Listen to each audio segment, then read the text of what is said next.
Shalom and Baruch haba. Welcome. My name is Rabbi Don Levy, representing Jewish Journeys, and we are here to learn basic Hebrew reading. Through this course, you will learn how to recognize all the characters of the Hebrew language and to form words and pronounce them correctly. We've kept these lessons short to enable you to work through one even when you haven't much time. Through a series of words and phrases that are important to Jewish life, you will learn to read and sound out Hebrew text. As you progress through each lesson, feel free to stop the recording at any time, especially when there are Hebrew words on the screen. We recommend that you stop the recording, say the word to yourself, and then listen to the word on the recording. In that way, you will have a sense of how well you are progressing.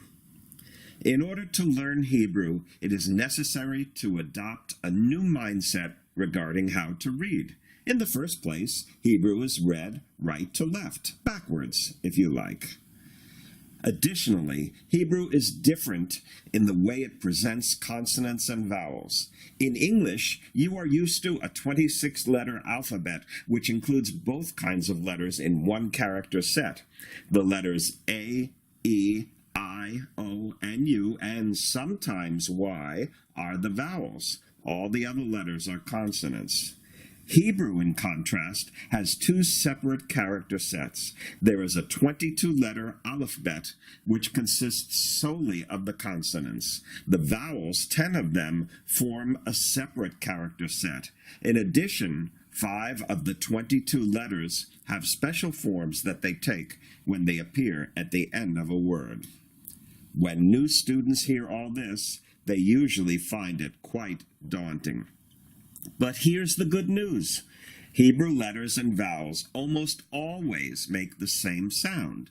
The language is almost entirely phonetic. Once you've learned the sounds that the symbols make and a few simple rules, words practically pronounce themselves. Okay, I know you don't believe me. How do I know this? I'm clairvoyant. All right, I'm not. But I've been teaching adults to read Hebrew for a long time, and I see the same fear in people's eyes over and over. Please know that many beginners before you have thought they would never be able to learn it, but overcame all obstacles, the biggest of which is usually one's own lack of confidence. We start with 3 words that are likely already familiar to you because they are repeated over and over in Jewish life. Baruch atah Adonai, blessed are you, Adonai. These 3 words open most blessings in Hebrew. A blessing is like a short prayer that we say at various times and occasions. It evokes God's part in some act of enjoyment or some act we do as a positive response to one of God's commandments. We will start to read Hebrew by learning to read various blessings, some of which you probably already know. The first word is Baruch, which means blessed. It is an adjective. The first letter is bet. It has the same sound as the English B, as in boy. Note the dot in the middle of the bet. This is called a dagesh.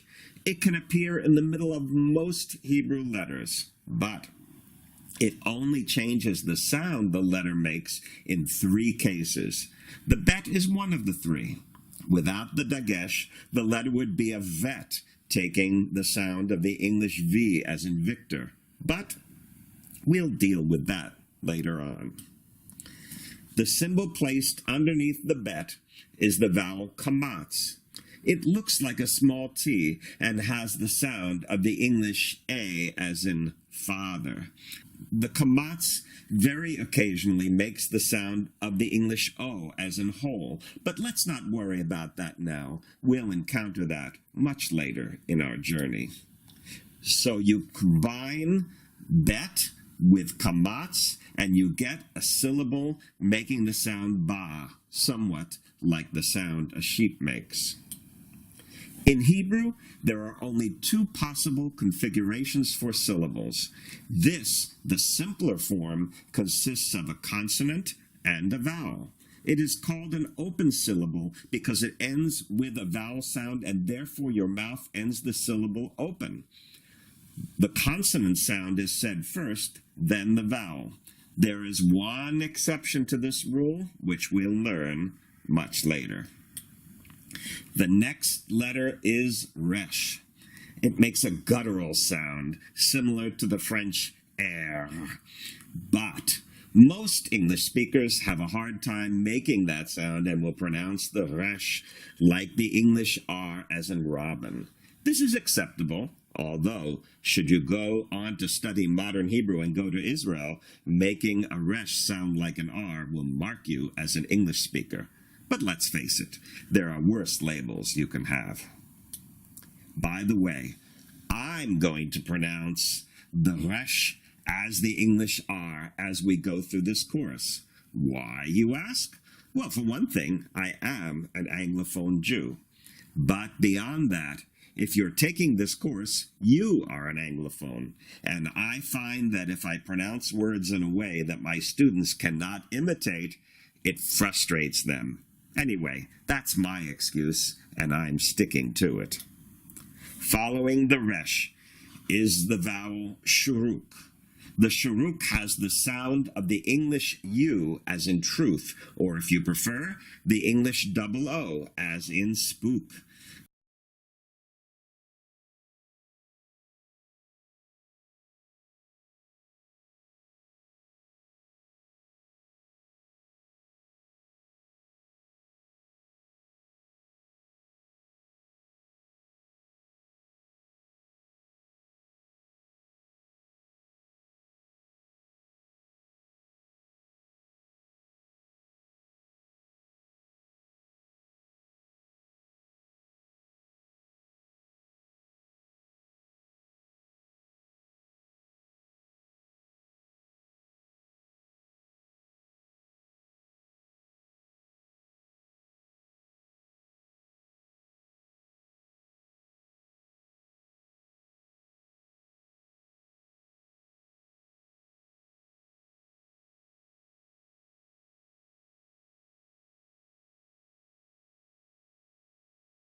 And now, I want to recommend to you the way to absorb and internalize what you learn in this course.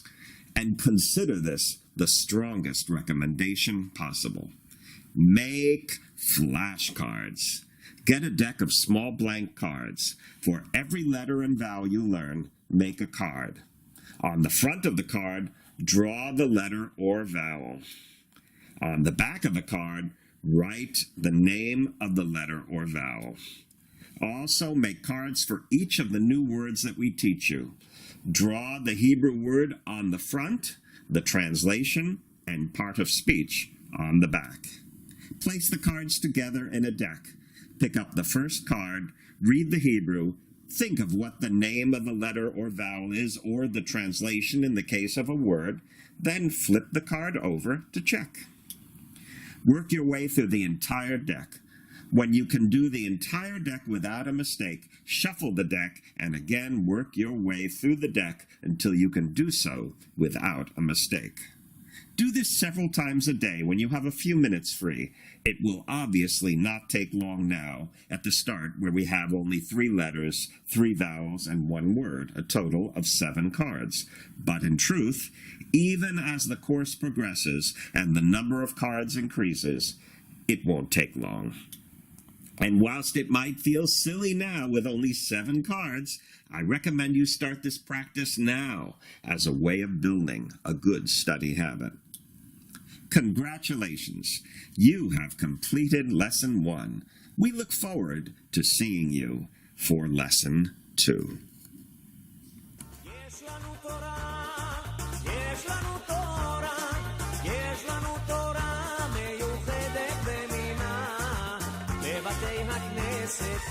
השמחה חוגגת, יש לנו תורה, יש לנו תורה, יש לנו תורה, יש לנו תורה, יש לנו תורה מיוחדת במינה, בבתי הכנסת, השמחה חוגגת.